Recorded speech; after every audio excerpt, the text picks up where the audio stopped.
There we go. That's not sped up.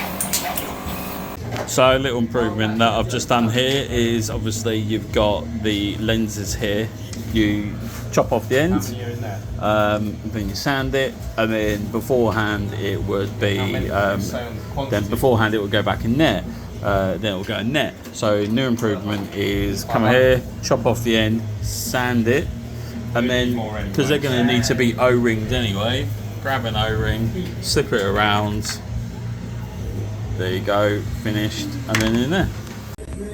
So here I've made a home for the torque wrench for our 12-volt land, and also prep plates. We now have a standard location for that. So here is a standard home for scissors, easy to take off and easy to put back on. And just stay up. Hello, this is my 2-second improvement for today. I'll move this out of the way.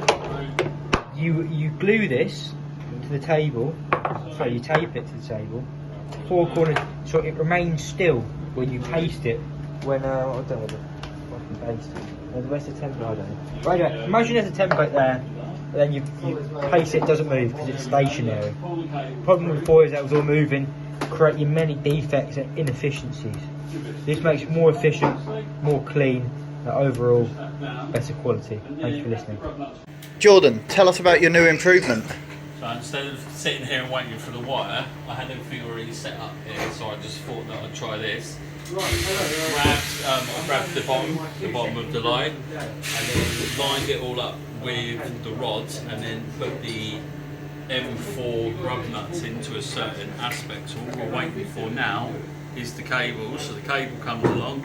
Max is doing me the cable now, and then just put the cable through, like so.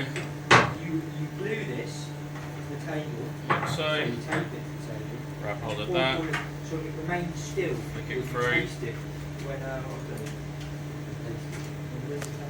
Your video makes me laugh.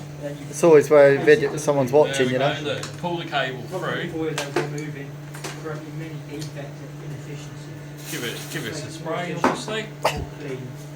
Push that down, and then as the grub nuts are already there, grub screws are already there, you can tighten up one side. There's a hair there. Yeah, oh, it's a bit of what Max did over there. Tighten up the other side, and then you can carry on building the light, which obviously carry on building the light and then stick it in the water. So probably, Max, how long have I saved by doing it?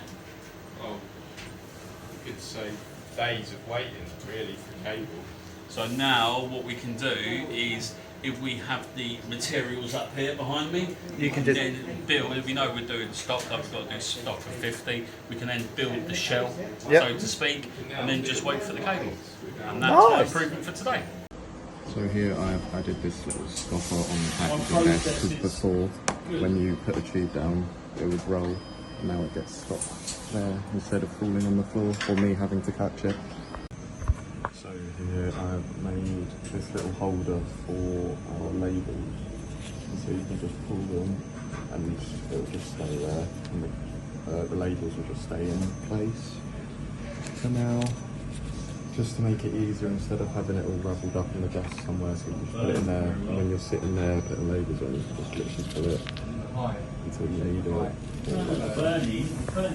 Right, so we had an issue where a new customer was created, but the company field wasn't filled in, and it meant that you couldn't then actually click on the person. So just for example, look at this top line here.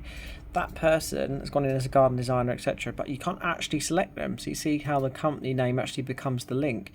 So you can't do anything. So what I've done is I've now made this field required, and therefore you can't actually submit the form without putting something in. Okay, so I made a new holder with the slot for the buttons so that the buttons don't actually touch.